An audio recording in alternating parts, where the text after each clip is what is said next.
اعوذ باللہ من الشیطان الرجیم بسم اللہ الرحمن الرحیم السلام علیکم۔ آپ کا ہوسٹ فیصل ادریس بٹ۔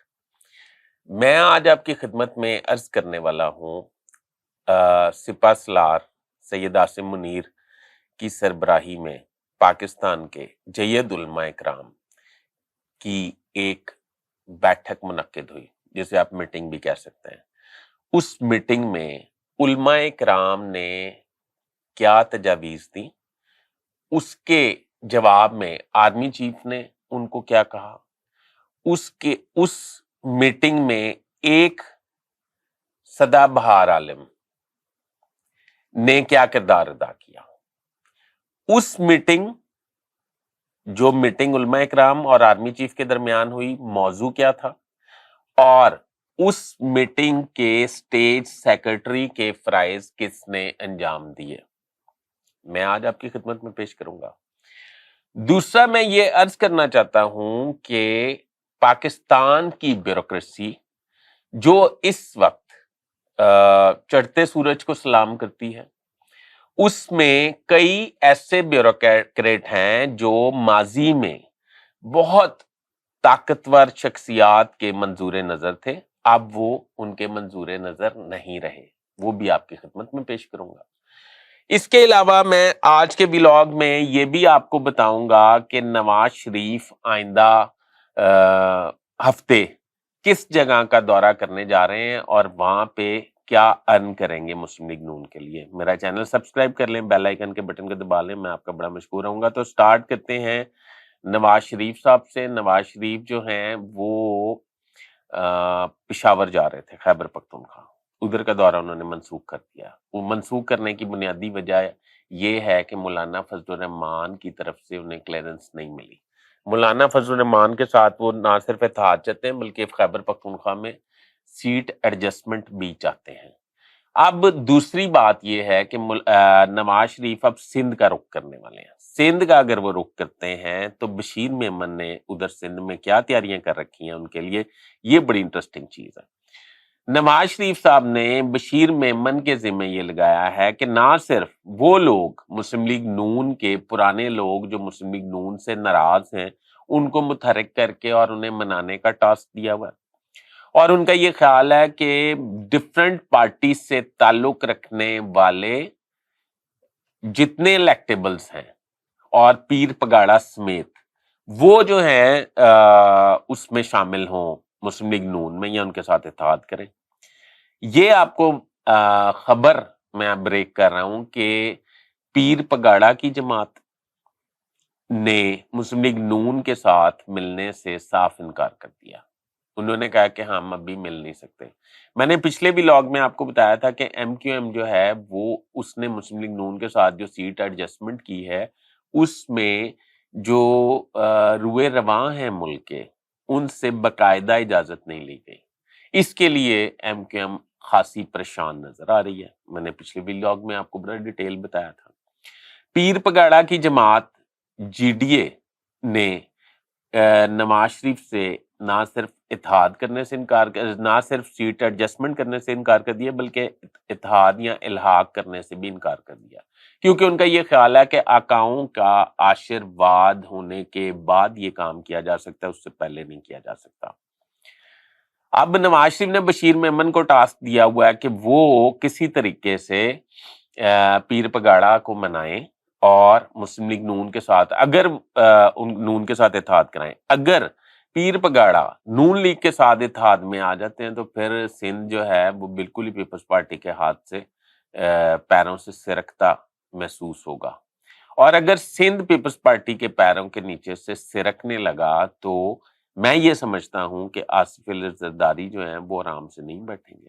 وہ مسلم لیگ نون کے قائدین سے نہ صرف ملاقاتیں کریں گے بلکہ ان کو کاؤنٹر کرنے کی حکمت عملی پر بھی کام کریں گے۔ اگر وہ کاؤنٹر کرنے کی حکمت عملی پہ کام کرتے ہیں تو پھر ایک گھمسان کا گند پڑے گا، گند ایسا پڑے گا کہ گالی گلوچ کی سیاست پروان چڑھے گی جو ماضی میں چلتی آ رہی ہے اور کچھ عرصے سے چلی ہے۔ پہلے تو بڑے وزاداری کی سیاست ہوتی تھی، آپ سب کو معلوم ہے، یہ پلوٹڈ ہو گئی سیاست، اور ابھی کچھ استحکام ہے سیاست میں۔ گند اور برے القابات سے ایک دوسرے کو نہیں نوازا جا رہا، پر میں یہ سمجھتا ہوں کہ جیسے جیسے الیکشن قریب آنے لگیں گے تو یہ ایک جنگ شروع ہو جائے گی، اور اگر نواز شریف سندھ والی پالیسی میں کامیاب ہو جاتے ہیں، جو کہ مجھے ہوتے نظر نہیں آتے، تو پھر آصف علی زرداری کی طرف سے بھی گولے داغے جائیں گے، اور بلاول بھٹو تو آپ کو پتہ ہے پہلے ہی ایسے کام کر رہے ہیں، اور وہ کہہ رہے ہیں کہ مسلم لیگ نون کے حوالے سے مطلب زومنی جملے کر رہے ہیں، اور تقریباً وہ مطلب انورٹڈ کاماس میں بات کر رہے ہیں۔ اچھا جی، اب دوسری بات میں آپ کو یہ عرض کرنے والا ہوں کہ آرمی چیف کی سربراہی میں ایک بیٹھک ہوئی ہے۔ بیٹھک کا موضوع کیا تھا؟ بیٹھک کا موضوع تھا کہ افغانیوں اور ٹی ٹی پی کو نکیل ڈالنا، افغانیوں کو پاکستان سے نکال باہر کرنا، ان کے ملک واپس بھیجنا۔ اس میں علماء کرام کے تعاون کی شدید ضرورت تھی۔ اس میں مولانا تقی عثمانی شامل تھے، اس میں ساجد میر صاحب شامل تھے جو مسلم لیگ نون کی ٹکٹ پر سینیٹر ہیں، اس میں صاحبزادہ فضل کریم صاحب شامل تھے، فضل کریم صاحب، ہاں جی وہ شامل تھے، اور اس طرح مطلب کوئی 12 کے قریب علماء کرام اس میں شامل تھے، مفتی منیب بھی شامل تھے۔ اچھا، تو اب آرمی چیف ان کو پہلے تو علماء کرام کو ایک پرتکلف ناشتے سے سیر کرایا گیا۔ جب سیر کرایا گیا انہیں، اس کے بعد آرمی چیف ہال میں تشریف لے آئے۔ آرمی چیف کے اسٹیٹ سیکرٹری کے لیے ایک صاحب خدمات انجام دے رہے تھے، وہ پاکستان میں فی الحال ڈی جی سی کے عہدے پر فائز ہیں، جی وہی ڈی جی سی میجر فیصل نصیر، جن کا بہت چرچا ہے آج کل پاکستان میں۔ ڈی جی سی جو ہیں، انہوں نے علماء کرام سے ایک مختصر سا تعارفی سبجیکٹ ایکسچینج کیا، اور ایکسچینج کرنے کے بعد انہوں نے علماء کرام کو پرمیشن دی، کیونکہ مائک ان کے ہاتھ میں تھا، وہ اشارہ کرتے تھے تو مائک چلا جاتا تھا جس سے انہوں نے سوال کروانا ہوتا تھا، تو انہوں نے علماء کرام کو مائک والے کو اشارہ کرتے تھے، وہ بٹن دبا دیتے تھے تو ان کا مائک آن ہو جاتا تھا، اگر وہ بٹن آف کر دیتے تو مائک آف ہو جاتا تھا، تو جس سے انہوں نے جس کا سوال وہ سننا چاہتے تھے اس علماء کرام کو، عالم کا مائک جو ہے وہ آن کر دیتے تھے۔ جب وہ آن کر دیتے تھے تو پھر اس کے بعد ہوتا یہ تھا کہ مثلا اس میں تقی عثمانی نے آرمی چیف سے یہ گزارش کی کہ پچھلے ادوار میں نہ صرف جنرل فیض بلکہ chief of army staff general Qamar Javed Bajwa, ان کی غلط پالیسیز کی وجہ سے ماضی میں پاکستان کو بڑا نقصان ہوا ہے، اور اس کا خمیازہ ہم بھگت رہے ہیں۔ مختصر یہ کہ مولانا تقی عثمانی نے کہا کہ انہوں نے ٹی ٹی پی کے ساتھ سیز فائر کیا، ٹی ٹی پی کے ساتھ سیز فائر کرنے کے بعد انہوں نے اس کے خلاف آپریشن کیا، یہ نام لیے بغیر وہ گفتگو کر رہے تھے، انہوں نے ماضی کے افسران کی بات کر رہے تھے، تو انہوں نے ان کے خلاف جب آپریشن کیا تو ریاکشن میں ٹی ٹی پی جو ہے وہ پاکستان کے عوام پر اور پاکستان کی تنصیبات پر حملے کرتے ہیں، جس کے جواب میں، اور اگر آپ ان سے مذاکرات نہیں کریں گے ٹی ٹی پی سے، اور افغانیوں سے مذاکرات نہیں کریں گے تو بہت مشکل مرحلہ آ جائے گا۔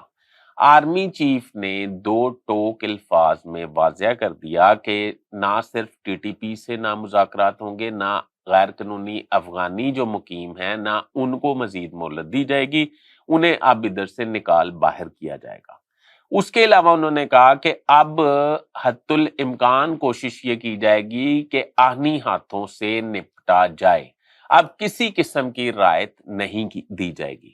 انہوں نے یہ کہا کہ یہ افغانیوں کی وجہ سے ڈالر، ذخیرہ اندوزی اور سمگلنگ پاکستان میں بہت زیادہ نقصان پہنچ رہا ہے پاکستان کی ساکھ کو، یہ ان کے جانے سے نہ صرف ڈالر بھی نیچے آئے گا، اور انہوں نے یہ کہا کہ انشاءاللہ تعالی میں ڈالر کو 250 سے نیچے لے کے آؤں گا، اور ایسی پالیسی بنائیں گے جس سے آئندہ کے لیے آنے والی کوئی بھی حکومت یا کوئی بھی حکمران ہو وہ اس پالیسی کو تبدیل نہ کر سکے، اور اس پالیسی کے تحت ہی ڈالر کی شرح جو ہے وہ نچلی سطح پر ہے، اوپر والی سطح پہ نہ جا سکے۔ انہوں نے یہ کہا کہ اب ٹی ٹی پی سے کوئی مذاکرات نہیں ہوں گے، وہ پاکستان کے دشمن ہیں اور پاکستان کی عوام کے دشمن ہیں، تو پاکستان کے مسلح افواج اب ان کو معاف نہیں کرنے والے۔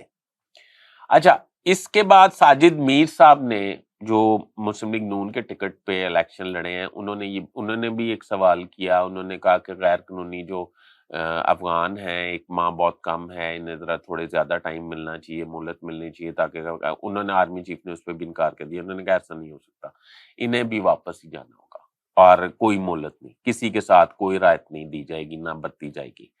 اس کے بعد اچھا، اس میں جو بڑا اہم کردار ادا کر رہے تھے وہ کر رہے تھے سدا بہار عالم، میں نے آپ کو بتایا، مولانا طاہر اشرفی صاحب۔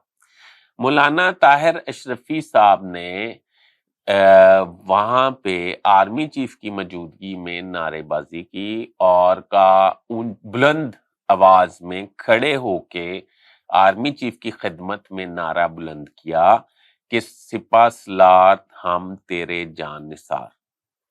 ایک عالم یہ کہہ رہے ہیں سپہ سالار ہم تیرے جان نثار، اور ان کا یہ خیال تھا کہ سپہ سالار تیرا ایک اشارہ حاضر حاضر لہو ہمارا۔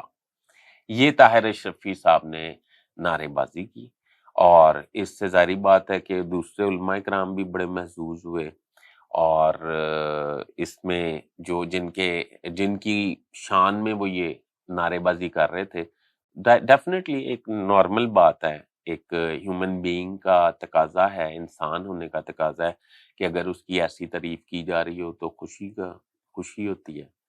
تو خوشی ہونے کی وجہ یہ ہے کہ اب حالات یہ ہیں کہ وہ میٹنگ تو اختتام پذیر ہو گئی، پر آرمی چیف کا واضح پیغام میں نے آپ کو بتا دیا ہے کہ نہ افغانیوں سے رعایت برتی جائے گی، نہ ہی ٹی ٹی پی کے خلاف جاری آپریشن روکا یا مطلب ہاتھ ہولا کیا جائے گا۔ ماضی میں نے آپ کو بتایا ہے، کچھ بیوروکریٹس کے حوالے سے بات کرتے ہیں کہ ماضی میں ایک بیوروکریٹ جن کا نام کیپٹن عثمان ہے، جنرل باجوہ اور جنرل فیض کے کہنے پر وہ بہت زیادہ سیاسی انتقام میں ملوث رہے ہیں۔ جنرل باجوہ کے تو یونٹ فیلو تھے کیپٹن عثمان، یعنی کہ ان کی یونٹ میں سرو کرتے تھے، فیلو سے مراد یہ ہے، اور جنرل فیض کی ڈائریکشن پر وہ کام کرتے تھے۔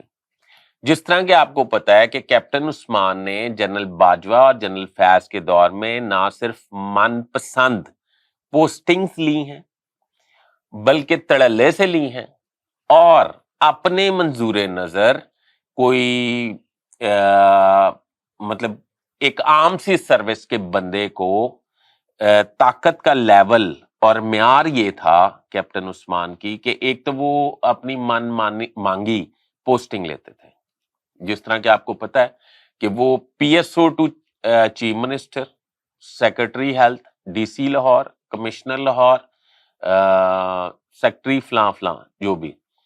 اچھا، اس کے بعد کیپٹن عثمان صاحب کرتے یہ تھے کہ وہ جب اسلام آباد گئے باجوہ صاحب کے آخری دور میں، انہیں اس کام کے عوض کہ انہوں نے جاتی عمرہ کا انتقال کینسل کیا تھا، اس کے عوض انہیں یہ خوشخبری سے نوازا گیا کہ نہ صرف آپ چیئرمین سی ڈی اے لگیں گے بلکہ آپ کو چیف کمشنر اسلام آباد بھی تعینات کیا جائے گا۔ تو ان کے پاس ایک ٹائم پہ پاکستان کی 2 پرائز پوسٹنگز تھیں۔ ان کی وجہ یہ تھی کہ وہ ماضی میں جنرل فیض کے بالکل ڈائریکشن پہ سارے کام کرتے رہے تھے، اور جنرل فیض کے بڑے منظور نظر تھے۔ جنرل باجوہ کے تو وہ مونچھ کا بال تھے، اور بڑے بڑے طاقتور بیوروکریٹ اور بڑے بڑے منتخب چیف منسٹرز کو وہ گھاس تک نہیں ڈالتے تھے۔ مثلا عثمان بزدار جیسا چیف منسٹر جو عمران خان کا بڑا منظور نظر تھا، تو وہ تو ان کے آگے بھیگی بلی بھی نہیں ہوتے تھے۔ اور طاہر خورشید جو بیوروکریٹس کے حوالے سے ٹرانسفر پوسٹنگ کے بڑے ماہر مانے جاتے تھے، وہ کیپٹن عثمان کے آگے لیٹ جاتے تھے، کیپٹن عثمان انہیں لٹا دیتے تھے، کیونکہ وہ کیپٹن عثمان کے حوالے سے اگر کوئی ان کی تعیناتی ادھر سے ادھر یا ان کی مرضی کے خلاف کوئی کام کرنا چاہتے تھے تو وہ نہیں کر سکتے تھے. اچھا، اس کے بعد کیا ہوا کہ ایک انفارمیشن ڈپارٹمنٹ کا افسر جس کا مطلب جنہیں جو اس وقت کیپٹن عثمان کا بہت منظور نظر ہے، اور یہ منظور نظر ان کا بنا فوڈ اتھارٹی سے، بلکہ ڈی سی لاہور سے. وہ پی آر او تھا، پبلک ریلیشن آفیسر تھا ڈی سی لاہور کا. اس نے کیپٹن عثمان کو اس کی کوئی ادا پسند آ گئی. جب وہ پسند آ گئی تو اس نے یہ کیا کہ اس نے کیپٹن عثمان نے طاقت اور تکبر اور مطلب لوہا اتنا زیادہ تھا کہ مطلب ان کے ذہن میں یہ تھا کہ جو میں چاہوں کر سکتا ہوں. وہ فوڈ اتھارٹی میں گئے، ان کو ساتھ لے گئے. وہ فوڈ اتھارٹی سے کمشنر لاہور آئے، وہ ساتھ آ گئے. وہ سیکٹری ہیلتھ گئے، انہیں ڈیپٹی سیکٹری لگا دیا. پھر طاقت کا لیول چیک کریں کہ انفارمیشن افسر کو اٹھا کے انہوں نے اسسٹنٹ کمشنر لگا دیا.